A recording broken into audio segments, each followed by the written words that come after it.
Good morning, everyone. Welcome to live classes by National Academy. So today we will study chapter 6, 3, class 6. Today we will study chapter 3, class 6, SST subject. तो आप लोग की book के अंदर जो civics का part है, उस पार्ट में थर्ड जो चैप्टर है वो है गवर्नमेंट. तो आज अगर बच्चों ने बुक्स परचेज कर ली है तो आप अपनी बुक को मैच कर सकते हैं. आपका चैप्टर कुछ इस तरीके से दिखता है. आज हम लोग क्या क्या पढ़ेंगे वो आप एक बार देख लीजिए.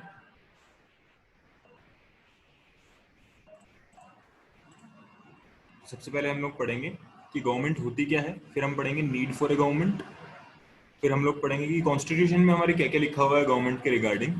देन गवर्नमेंट की क्या क्या फॉर्म्स होती हैं, कि किस किस टाइप की गवर्नमेंट अलग अलग कंट्रीज में एग्जिस्ट करती है. देन हम लोग फॉर्म्स को पढ़ने के बाद हम लोग पढ़ेंगे कि लेवल्स क्या क्या होते हैं गवर्नमेंट में, उसमें क्या क्या ऑर्गन्स काम करते हैं, और इस तरीके से ये चैप्टर पूरा हम लोग कंप्लीट करेंगे. लास्ट क्लास भी आपकी गवर्नमेंट पे हुई थी, तो आप लोगों को एक बेसिक आइडिया होगा कि गवर्नमेंट होती क्या है. बची हुई चीज आज हम लोग समझते हैं. ओके.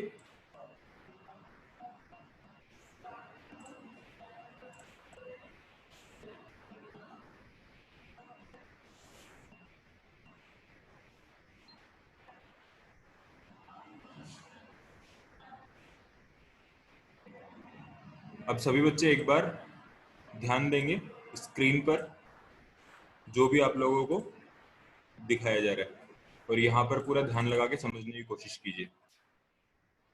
तो मैंने इसके नोट्स की फॉर्म में चैप्टर को एक्सप्लेन कर रखा है, बट काफ़ी कमेंट्स आ रहे थे. I guess Amrita daily news में, अगर आप न्यूज़ देखेंगे, न्यूज़ सुनेंगे, तो आप लोग या न्यूज़पेपर पढ़ेंगे तो गवर्नमेंट का नाम तो मतलब इतनी बार आता है, बट ये होता क्या है. तो यही हम इसमें समझेंगे कि गवर्नमेंट क्या होती है. हर देश जो होता है उसको गवर्नमेंट की ज़रूरत होती है डिसीजंस लेने के लिए, और जो देश में काम चल रहे होते हैं उन कामों को करवाने के लिए. और ऐसे डिसीजंस हो सकते हैं, क्या क्या डिसीजन हो सकते हैं, जैसे कि रोड बनवानी है, स्कूल बनवाने हैं, या फिर अनियन का, प्याज का दाम कम करना है अगर वो बहुत ज़्यादा महंगी हो चुकी है. ये इंश्योर करना कि हर किसी के घर में इलेक्ट्रिसिटी की सप्लाई हो. गवर्नमेंट ऐसे एक्शन भी ले सकती है सोशल इश्यूज़ पर, जैसे कि काफ़ी सारे प्रोग्राम्स गवर्नमेंट चलाती है गरीबों की मदद करने के लिए. तो गरीबों की मदद करने के लिए भी गवर्नमेंट काफ़ी सारे प्रोग्राम चलाती है. और इसमें देखिए, it does other important things such as running postal and railway services. और पोस्ट ऑफिस चलाती है, रेलगाड़ियाँ, रेलवेज, ये सारा का सारा कौन चलाता है? ये सारा गवर्नमेंट का काम होता है. और गवर्नमेंट का काम क्या होता है कि हमारे देश की बाउंड्रीज़ को प्रोटेक्ट करना, मतलब हमारे देश को दूसरे देशों के हमले से बचा करके रखना, पीसफुल रिलेशन रखना, मतलब शांतिपूर्ण जो है रिश्ते रखना अपने पड़ोसी देशों से या दूसरे बाकी देशों से.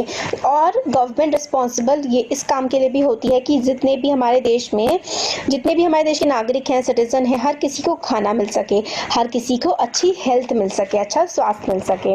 अगर कहीं पर कोई नेचुरल डिजास्टर आ जाती है, जैसे कि सुनामी हो गया, अर्थक्वेक हो गया, इसमें भी गवर्नमेंट की ऑर्गेनाइजेशंस जो होती हैं उनका काफ़ी इंपॉर्टेंट रोल होता है लोगों को असिस्टेंस प्रोवाइड करने में, मतलब है लोगों की मदद करने में. और अफेक्टेड पीपल को, जो जिनके घर को, जिनकी जान को, हेल्थ को नुकसान पहुंचा है, जैसे बाढ़ आने से, सूखा पड़ने से, सुनामी आने से, उनको भी गवर्नमेंट हेल्प करती है. अगर किसी के में झगड़ा हो गया है, किसी के बीच में किसी ने कोई क्राइम कमिट कर दिया है, तो लोग कोर्ट जाते हैं. कोर्ट भी क्या है? कोर्ट भी गवर्नमेंट का ही तो पार्ट होता है. Perhaps you are wondering. अब आप, परहैप्स का मतलब होता है शायद, वंडर का मतलब होता है सोच रहे होंगे. अब आप लोग सोच रहे होंगे कि गवर्नमेंट इतने सारे काम भाई कैसे कर लेती है, और why is it necessary for them to do so. अब गवर्नमेंट इतने सारे काम कैसे करती है, और ये सारे काम गवर्नमेंट क्यों करती है, गवर्नमेंट को क्यों करने पड़ते हैं ये सारे के सारे काम. जब ह्यूमन बींग्स, इंसान एक साथ रहते हैं, एक साथ काम करते हैं, तो काफ़ी सारी ऑर्गेनाइजेशंस, काफ़ी सारे संगठन बन जाते हैं, और वो संगठन एक तरीके से सबके लिए फैसले लेते हैं. तो इसी का ही एग्जाम्पल हमारी गवर्नमेंट है. गवर्नमेंट भी एक ऑर्गेनाइजेशन का ही फॉर्म है. कुछ एग्जाम्पल, कुछ इंस्टीट्यूशंस हैं जो कि गवर्नमेंट के पार्ट हैं, जैसे कि सुप्रीम कोर्ट, इंडियन इंडिया के railway, Bharat petroleum, Indian Airways, बहुत सारी चीज़ें। तो ये सारे के सारे गवर्नमेंट की ऑर्गेनाइजेशंस हैं, गवर्नमेंट के लिए काम करती हैं, इसीलिए ही गवर्नमेंट इतने सारे काम कर पाती है। कुछ rules have to be made that, कुछ इस तरीके के कानून भी बनाने पड़ते हैं सरकार को जो इसको हर कोई फॉलो करे। एग्जाम्पल के लिए ये ज़रूरत है कि हमारे need to control resources and protect the territory of the country so that people can feel secure.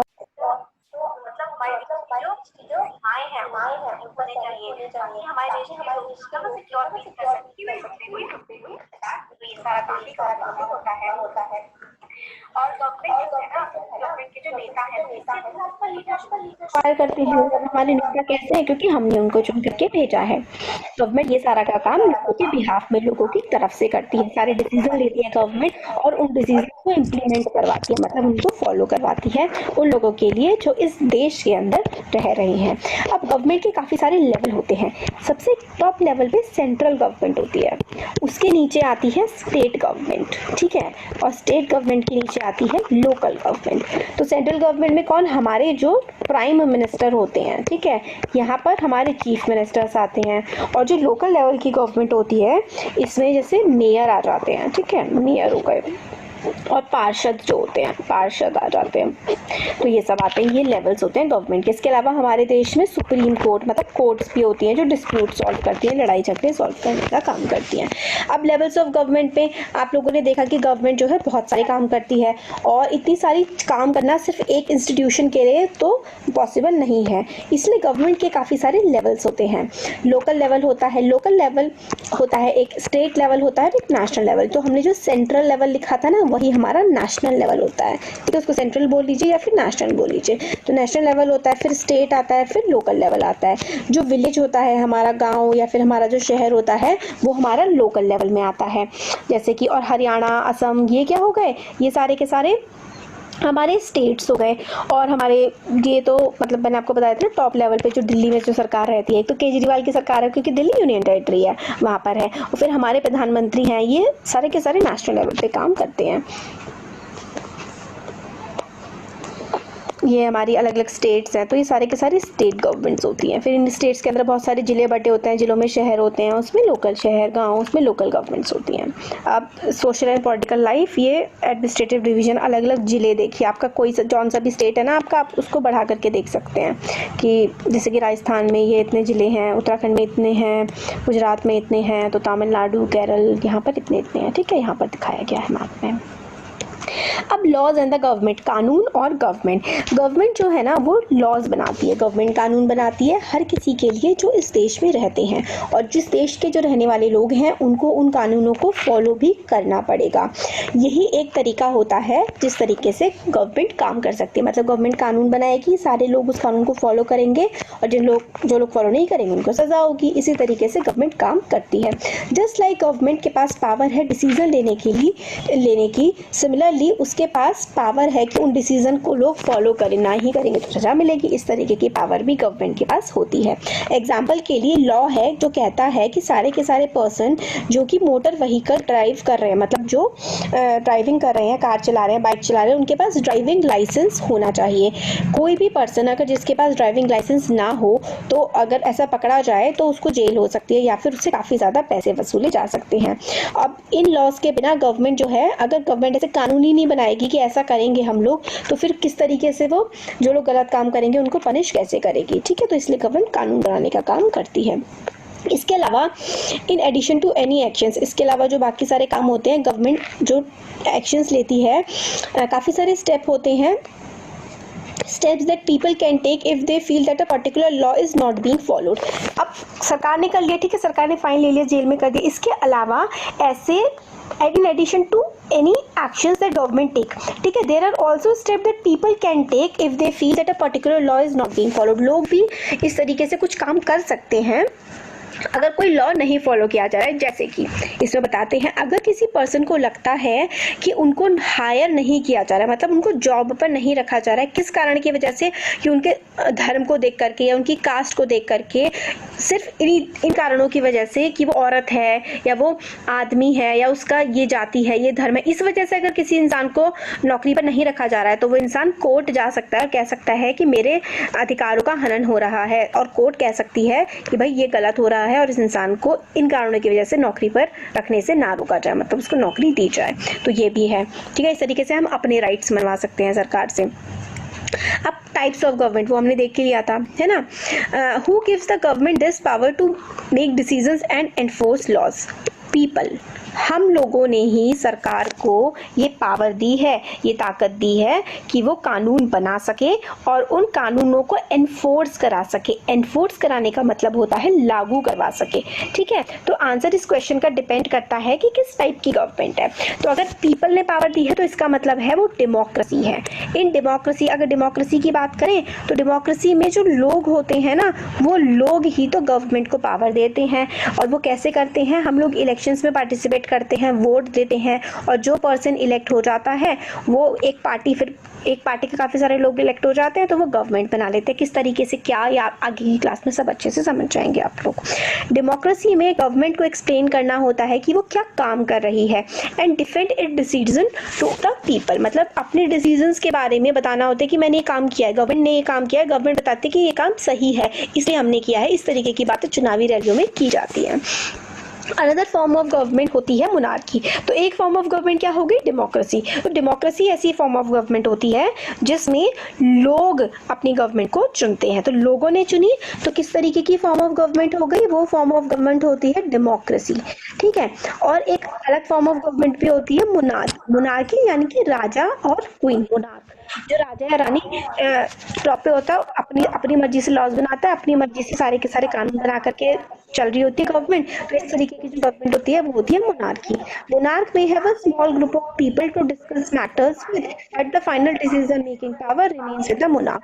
तो हो सकता है कुछ मोनार्क के राजा महाराजा, राजा रानी के कुछ लोग मंत्री वगैरह भी हों, बट फाइनली जो काम किया जाता है वो उस राजा की मर्जी से ही किया जाता है। डेमोक्रेसी में ऐसे कोई राजा या कोई नहीं होते हैं, और अपने हर डिसीजन का आंसर जो भी है वो लोगों को देना पड़ता है। देखिए एक राजा की फोटो दिखा रखी है ना।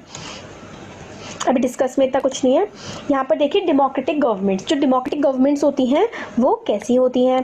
तो इंडिया जो है, हमें पता है हमारा देश क्या है, डेमोक्रेसी है। ये this achievement is a result of long, मतलब ये हमारा देश डेमोक्रेसी बन पाया वो इसलिए बन पाया क्योंकि हमारे देश के लोगों ने काफ़ी लंबी स्ट्रगल की थी, मतलब काफ़ी लंबा आंदोलन किया था इंडिपेंडेंस के लिए, आज़ादी के लिए। 8th क्लास में आप लोग सब कुछ पढ़ेंगे कि कैसे कैसे चीज़ें चली थी।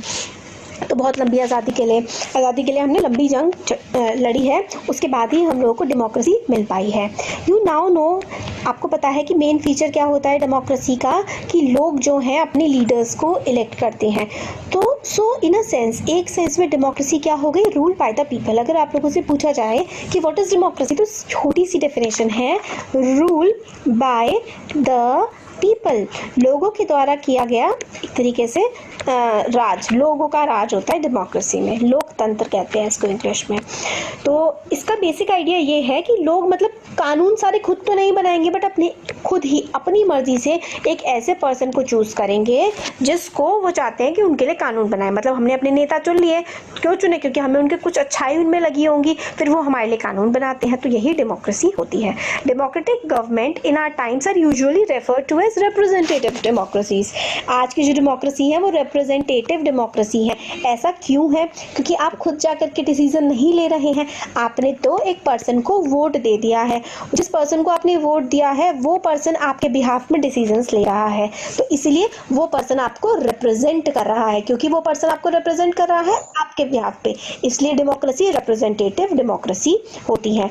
तो के ईयर्स में। दीज रिप्रेजेंटेटिव्स क्या होते हैं, मिलते हैं पार्लियामेंट वगैरह में और वो लॉज क्या करते हैं, बनाते हैं। ये जो रिप्रेजेंटेटिव्स होते हैं हमारे पार्लियामेंट में मिलते हैं और लॉज बनाते हैं पूरी की पूरी पॉपुलेशन के लिए। These days government can not call itself democratic unless it allows what is known as universal adult franchise. अब ये शब्द भी आपको जानना बहुत ज़रूरी है। आज के समय में गवर्नमेंट खुद को डेमोक्रेटिक लोकतंत्र नहीं कह सकती है जब तक वो यूनिवर्सल एडल्ट फ्रेंचाइज ना दे। इसमें होता है this means that all adults in the country are allowed to vote. मतलब 18 साल से ऊपर का कोई पर्सन है, वो औरत हो आदमी हो, गरीब हो अमीर हो, पढ़ा लिखा हो अनपढ़ हो, कुछ भी हो, अगर उसकी एज 18 से ज़्यादा है, 18 साल का वो हो चुका है और वो इस देश का नागरिक है, तो उसके पास वोट देने का अधिकार है। 18 साल से एज ज़्यादा है, कोई भी हो, इस देश का नागरिक होना चाहिए, सिटीजन, उसके पास वोट देने का अधिकार है। इसी चीज़ को हम लोग क्या कहते हैं, यूनिवर्सल एडल्ट फ्रेंचाइज कहते हैं। But it was not always like this. But हमेशा ऐसा नहीं होता है। क्या आप लोग ऐसा टाइम बिलीव कर सकते हैं जब गवर्नमेंट जो है विमेन को, औरतों को या फिर गरीब लोगों को इलेक्शन में पार्टिसिपेट नहीं करने दिया करते थे? मतलब पढ़े लिखे नहीं हैं, गरीब हैं, औरतें हैं, इसकी वजह से पार्टिसिपेट नहीं करने देते थे इलेक्शंस में, ठीक है। इसका मतलब ये था कि विमेन पुअर, जिनके पास प्रॉपर्टी नहीं है, जो पढ़े लिखे नहीं है, वो वोट नहीं दे सकते। अब the country was govern by the rules and regulation that these follows few man में। मतलब कुछ ही आदमियों ने जो है इलेक्शन में पार्टिसिपेट कर लिया और उन्होंने सरकार बना ली और वही डेमोक्रेसी। तो इस तरीके की डेमोक्रेसी नहीं होती है। इंडिया ने इंडिपेंडेंस से पहले ही only a small minority was allowed to vote. मतलब जब हम आज़ादी से पहले बहुत ही कम लोगों को वोट देने का अधिकार था अंग्रेज़ों के, जब हम लोग शासन में थे, ठीक है। और वही जो है थोड़े से लोग वोट देने का अधिकार जिनको होता था वही डिटरमाइन कर लेते थे कि किस तरीके से हमारे देश में चीज़ें चलेंगी। तो several people including Gandhi ji, बहुत सारे लोग, गांधी जी भी इस चीज़ को बहुत ही ज़्यादा गलत मानते थे।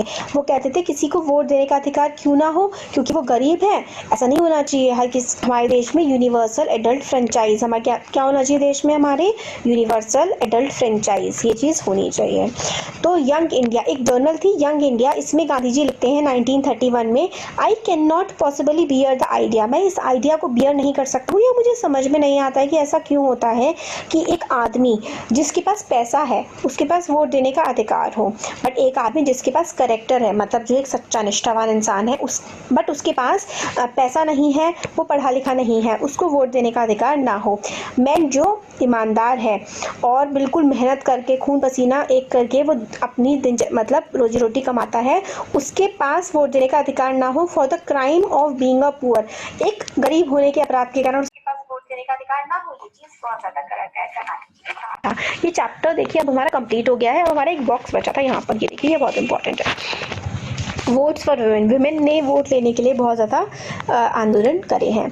Know where in the world have governments willingly shared power. पूरी दुनिया में कहीं पर भी गवर्नमेंट से, सरकारों ने अपनी मर्जी से पावर शेयर नहीं करी है। अगर पूरे यूरोप की बात करें, यूएसए की बात करें, औरतें और पुअर लोगों को बहुत ही ज़्यादा फाइट करनी पड़ी है वोट का अधिकार लेने के लिए। तो ये काफ़ी सारे वुमेन स्ट्रगल मूवमेंट्स रहे हैं, वुमेन ने स्ट्रगल किया है वोट के लिए।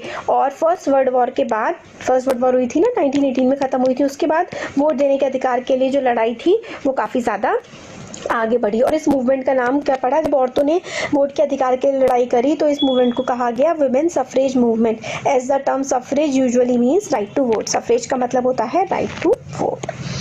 ड्यूरिंग द वॉर, जब वॉर का टाइम हुआ तो काफ़ी सारे मेन जो हैं वो फाइट करने के लिए अलग अलग देशों में चले गए।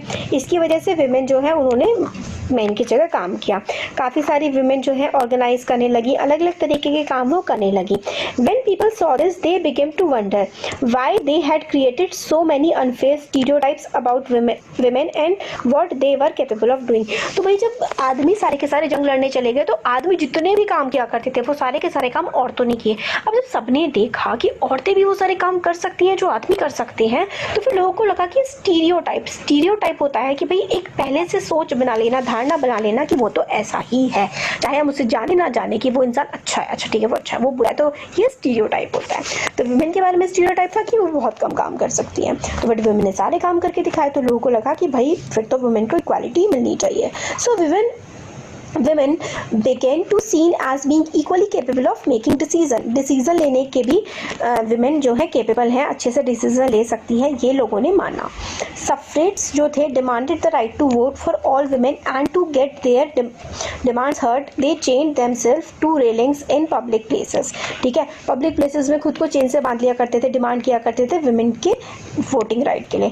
काफ़ी सारे जो लोग थे उनको इम्प्रीजन कर दिया गया, मतलब क्या किया गया, उनको जेल में डाल दिया गया। वो लोग हंगर स्ट्राइक पे गए, मतलब भूखे अनशन टाइप का आंदोलन किया और फिर उनको भगा दिया गया। बट फिर फाइनली अमेरिका में औरतों को वोट देने का अधिकार मिल गया 1920 में, और यूके में ये मिला 1928 में। तो मतलब विमेन को बहुत लेट वोट देने का अधिकार मिला एज कम्पेयर टू मेन। तो अब हमारा चैप्टर कंप्लीटली पूरा हो चुका है। कैसा लगा वीडियो ज़रूर बताइए। अच्छा लगा लाइक करिए, चैनल को सब्सक्राइब करिए, अपने फ्रेंड्स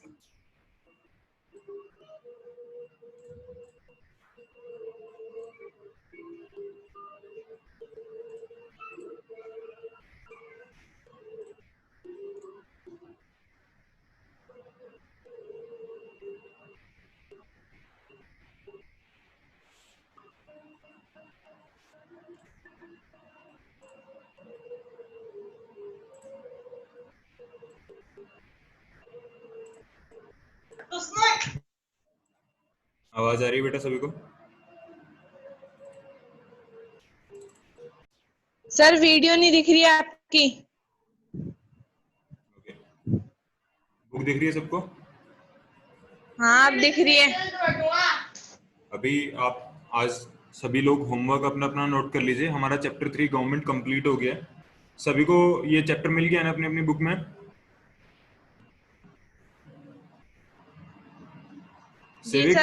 सिविक्स की बुक चैप्टर 3 गवर्नमेंट, ये हमारा आज कंप्लीट हो गया है। हम लोगों ने ये सब कुछ पढ़ लिया है, गवर्नमेंट की नीड क्या क्या है और गवर्नमेंट काम कैसे करती है। फिर हम लोगों ने पढ़ा कि फॉर्म्स ऑफ गवर्नमेंट क्या क्या है, डेमोक्रेसी क्या होती है, ऑटोक्रेसी क्या होती है। देन हम लोगों ने पढ़ा पार्लियामेंट्री और गवर्नमेंट की फॉर्म्स कौन कौन सी होती हैं। लेवल्स ऑफ गवर्नमेंट भी हम लोगों ने पढ़ लिया है। यूनिवर्सल एडल्ट फ्रेंचाइज आप लोगों को बता दिया कि क्या होता है। 18+ ईयर्स के जितनी भी लोग होते हैं, जो भी एडल्ट्स होते हैं, वो अगर वोट डाल सकते हैं तो उसको क्या बोलते हैं? Universal adult franchise. अब आप आज का होमवर्क लिख लीजिए सभी बच्चे। आज आप सभी को ये जो चैप्टर 3 है, इसकी पूरे चैप्टर की रीडिंग लगानी है बुक से, ठीक है? कुछ चीजें यदि समझ में ना आए तो क्वेश्चंस पूछेंगे आप अगली क्लास में, डाउट्स पूछेंगे अपने। एंड थर्ड आपका क्या है, इस चैप्टर के लास्ट में जो क्वेश्चन आंसर्स दिए हुए हैं वो सभी करने का ट्राई करना है अपनी नोटबुक में। यदि आपसे नहीं होते हैं तो कोई बात नहीं, नेक्स्ट क्लास में आप लोगों को सभी क्वेश्चंस के आंसर्स हम लोग भिजवा देंगे। तो आज का आपका होमवर्क क्या रहेगा? सबसे पहले चैप्टर को रीड करेंगे और याद करेंगे, फिर यदि कोई डाउट्स हो तो नेक्स्ट क्लास में पूछेंगे। और क्वेश्चन के बुक के पीछे जो क्वेश्चन आंसर्स दिए हुए हैं वो सभी अपनी अपनी नोटबुक में, फेयर नोटबुक में लिखेंगे। ओके, आज की क्लास एंड करें? सर बोलिए। सर किसी के पास बुक नहीं हो तो? बुक परचेज करो बेटा, बिना बुक के आप कैसे पढ़ोगे?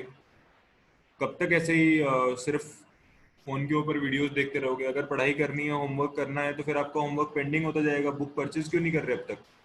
पूरा जुलाई मंथ चला गया है, बच्चों ने पता है आपको अप्रैल में बुक्स परचेज कर ली थी। आप किस